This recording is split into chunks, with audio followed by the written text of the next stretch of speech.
No doubt. I tend to agree. Now, we kind of talked about everything Packers football, I would say. I pretty much covered everything. I just want to kind of ask you a couple questions about, your, podcast, the Patcast. How did you start the Patcast, man?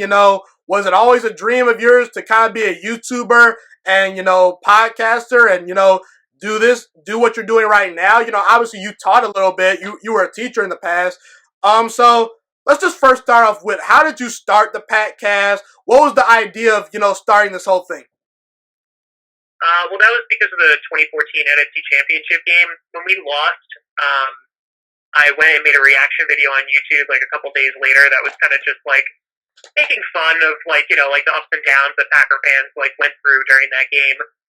It got something like 60,000 views, and then people reached out to me and were like, "Oh, like you should do something." And at that point, like, no, it wasn't a dream to be a YouTuber or do a podcast or anything like that. But I didn't know anything about podcasting, and when I started the podcast, it was all audio for the first 2 years. There was no visual component with it. And, it did pretty good. It did pretty solid. The second year, we got to interview Mark Murphy, which was really cool. And we grew a lot. And then I started putting stuff on YouTube about 3-ish years ago, like from the actual podcast, like on a regular basis. And last year, it started doing really, really well. And then it's just kind of taken off from there. And, I still taught this past year. I did a leave replacement after I left my job in October. And, it's kind of just been balancing both. It's 2 full-time jobs at this point. So it's very, very work-heavy, and it requires a lot. It's about, if we're counting teaching too, it's about 100 hours a week, between the podcast and teaching. So it's a lot, but, it's one of those things that I've always enjoyed it. And so it really doesn't feel like work for me most of the time. So I love doing it. So how did the Mark Murphy interview kind of, come up? Did you reach out to him, like I would assume pretty far in advance, I would say, talk about your interview with Mark Murphy, the Packers president, and how that went about. Yeah, no, so I reached out right after my first season ended, and he just got back to me, and I had planned it for that following August. I think I reached out to him on like New Year's Eve, and he got back to me within a few hours, and then we scheduled something for that August of that season. I was going to Green Bay for training camp, and we made it the season premiere. I talked to him for about an hour and a half. He was an awesome guy to talk to because he's a former Super Bowl winner. Like, he's a Pro Bowler. He played for the Redskins. He had a great story to tell even before the Packers and just like his time playing. And I've interviewed him since then too, another time, and he's just like a really great guy. Really welcoming, and I'm happy that he's the president of the Packers. And talk about how you got featured on NBC Sports, on Sunday Night Football, Packers versus Vikings. That had to be pretty awesome. Talk about how that whole process went about, and what was your reaction kind of when it actually happened? Because I understand that you didn't actually get a chance to look at what the video would be like. I think that in your video when you talked about it, you said that the producers came to your house, they filmed it, and you didn't know what was going to happen, Tom. So were you pretty nervous, about that day, before the game? Talk about how your premiere happened on NBC Sports Network for Sunday Night Football. Yeah, so I had just been putting out a lot of content that year, because that was like the 2018 season, so that was like me putting a lot out. So like that's like YouTube was, the main source of where the show was going. We were doing stuff. It wasn't 5 days a week; it was really close to 5 days a week. And so then I just got an email one day from a producer who randomly stumbled upon my videos and said, "Hey, would you be interested in doing a spot for Sunday Night Football?" And I was like, "Of course." And so yeah, they came to my house. They recorded on a Friday. It was the day after Thanksgiving, and then I hadn't heard from them on Saturday, and then on Sunday I was like, well, they might not use it. They're going to throw it away or whatever. So yeah, there was definitely some nerves there, just because I didn't know if it was actually going to happen. And then he got back to me saying like, "Okay, do you want to see it?" And I was like, "Nope, I'll see it for the first time when it airs." And yeah, it was a really, really cool moment. I got like written up in my local newspaper and stuff, and it was I have it on my DVR still. It was it was definitely a unique experience, and it was definitely one of those things like with the podcast that you definitely remember. Now, as far as you being a teacher, talk about how difficult that has been specifically, balancing, doing the podcast while always being a teacher as well. I understand that you kind of, have taken more so the full-time job of kind of, running the podcast, being a YouTuber.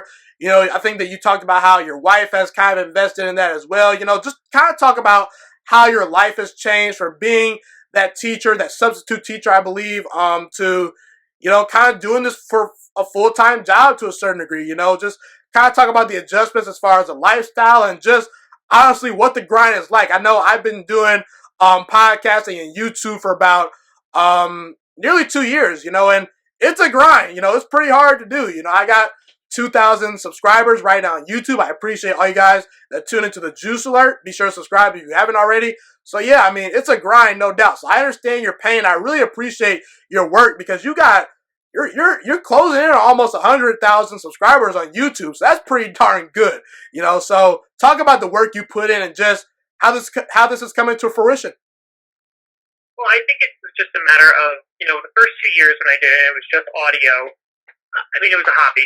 That's really what it was. I got to talk to some really great people because I interview opponents, fans from the opposing teams every week, and I still do that.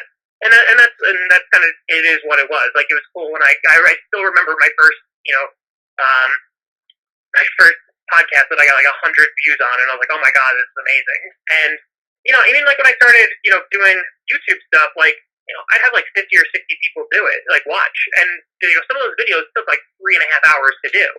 And I think it's just a matter of, if you enjoy it, then it's going to be worth it. The problem is that so many people come around today, and it's probably one of the most common questions that I get is like, I want to do a podcast, I want to do YouTube, I want to do blah, blah, blah, blah, blah, blah, blah. And I can't tell you how many of those people go like, I'm just doing this to try to like, make some money, do it quickly. Doesn't work like that, buddy.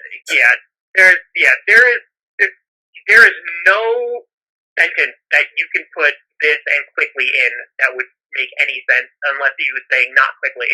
Because I mean, this is one of those things that like this has only technically been my only job since the draft, like this year, because I literally left my job in October, subbed for 2 weeks, and then took a leave replacement, like right back to back to back, and then that ended the day after the draft.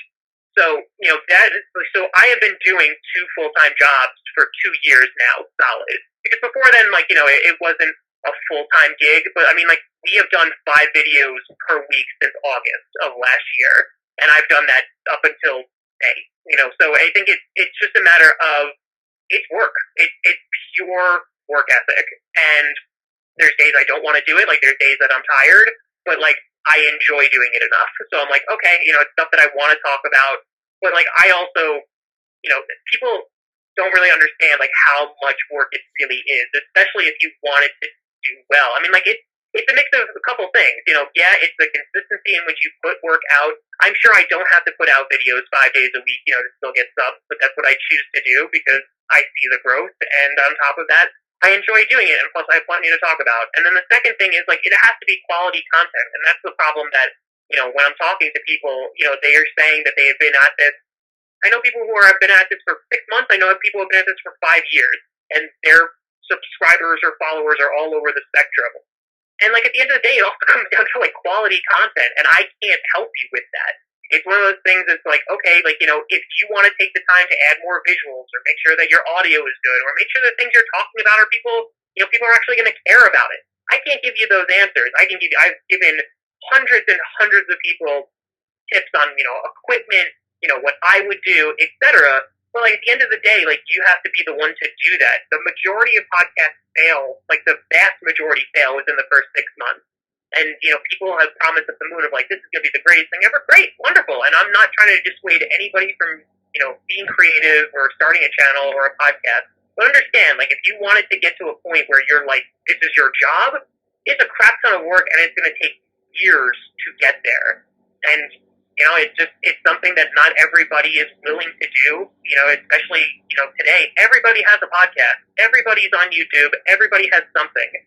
So it takes a lot to stand out and to get a following. And, that's probably one of the things I'm most proud of because it's a result of years and years of work over and over again. And it's when you do work for 3.5 hours on an episode and nobody watches it, and then you still go back the next day and you make another one. Yeah, my mentality when I started this was just that, hey, I love doing this. I want to do this. I'm going to be consistent. That's the biggest thing, being consistent, you know. People talk to me about it. They say, hey, you know, how you get so many views? I work. I put stuff out constantly. And some people put out more stuff than me. And I'm like, how do you do that? So it's all just about consistency, man. And you are a model of consistency. You do a great job on the Patcast.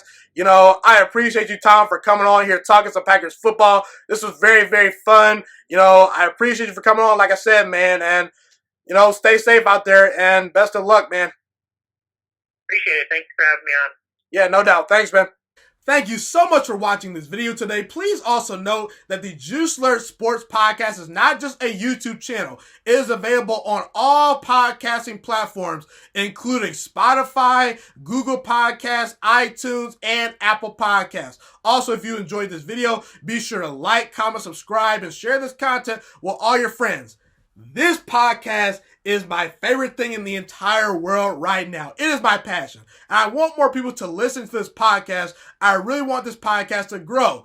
Also, a fun fact about me is that I want to go into the sports broadcasting and media world once I graduate from the University of Toledo, a college in Northern Ohio. I currently am a freshman there right now. I am looking to become one of the next great sports broadcasters and analysts out in the world. And I potentially would like to start my own network if this podcast really truly grows. Or if I fall short of that goal, I would love to work for a big time network like ESPN or Fox Sports 1. I am open to all networks. So if you believe in my dreams and you see or hear my passion through the screen, be sure to tell all your friends about the Juiciest Sports Podcast. Stay motivated, you guys. Have a God bless day, and I'm out.